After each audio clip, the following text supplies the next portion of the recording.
ইরানের বিরুদ্ধে যুক্তরাষ্ট্র ও ইসরায়েলের যুদ্ধ শুরুর পর থেকেই জ্বালানি তেলের বাজারে অস্থিরতা লেগেই আছে। হরমুজ প্রণালী কার্যত বন্ধ হয়ে যাওয়ায় ব্যাহত হচ্ছে 20% বৈশ্বিক জ্বালানি সরবরাহ, যার বিরূপ প্রভাব পড়েছে এশিয়া, ইউরোপ, যুক্তরাষ্ট্র সহ গোটা বিশ্বেই। এমন অবস্থায় ইরানের জ্বালানি খাতে ট্রাম্পের হামলার হুঁশিয়ারির পর আবারও অস্থির হয়ে উঠেছে জ্বালানির বাজার। একদিনের ব্যবধানে অপরিশোধিত জ্বালানি তেলের দাম $110 ছাড়িয়েছে।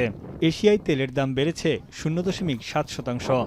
বিশ্লেষকদের মতে যুদ্ধ পরিস্থিতির খবরের সঙ্গে উঠানামা করছে তেলের দাম। পাকিস্তানে জ্বালানি সাশ্রয়ে নানা পদক্ষেপ নিয়েছে সরকার। সরকারি অফিস সাপ্তাহিক 3 দিন বন্ধ, শিক্ষা প্রতিষ্ঠান ছুটি ঘোষণা এবং অনলাইনে ক্লাস নেওয়ার উদ্যোগ।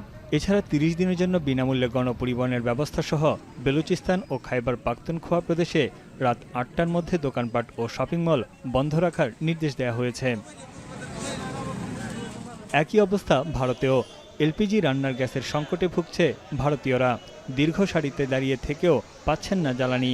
এমন অবস্থায় বিকল্প জ্বালানি হিসেবে কেরোসিন, কয়লা ও বায়োগ্যাসের দিকে ঝুঁকছে তারা।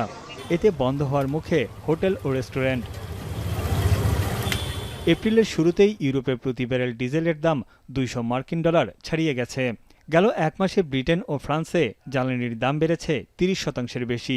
এছাড়া নেদারল্যান্ডস, আয়ারল্যান্ড, স্পেন ও রোমানিয়ায় সাময়িকভাবে ডিজেলের উপর শুল্ক কমানো হয়েছে। জ্বালানির উচ্চ দামে ভুগছে যুক্তরাষ্ট্রের বাসিন্দারাও। জ্বালানি পাম্পে তৈরি হয়েছে দীর্ঘ সারি। ঘণ্টার পর ঘণ্টা লাইনে দাঁড়িয়ে সংগ্রহ করতে হচ্ছে তেল। মধ্যপ্রাচ্যে চলমান সংঘাতে হুমকির মুখে পড়েছে বৈশ্বিক বিমান চলাচল খাতও। জেট ফুয়েলের দাম বাড়ায় বিমানের টিকিটেরও দাম বাড়ছে। অভ্যন্তরীণ রুটে অতিরিক্ত জ্বালানি খরচ বাড়ানোর ঘোষণা দিয়েছে চীন। হংকং ভিত্তিক বিমান সংস্থা 34% অতিরিক্ত খরচ বাড়িয়েছে। বিমান ভাড়া বাড়িয়েছে নিউজিল্যান্ডও। 2027 সাল পর্যন্ত অলাভজনক রুটগুলো বন্ধ করে দিয়েছে ইউনাইটেড এয়ারলাইন্স। এপ্রিল মাসে 1000-এর বেশি ফ্লাইট বাতিলের পরিকল্পনা করছে স্ক্যান্ডিনেভিয়ান এয়ারলাইন্স। জ্বালানি সংকট মোকাবেলায় ওপেক প্লাস সদস্য দেশগুলো আগামী মে মাসে দৈনিক তেলের উৎপাদন 2 লাখ ব্যারেল বাড়াতে সম্মত হয়েছে।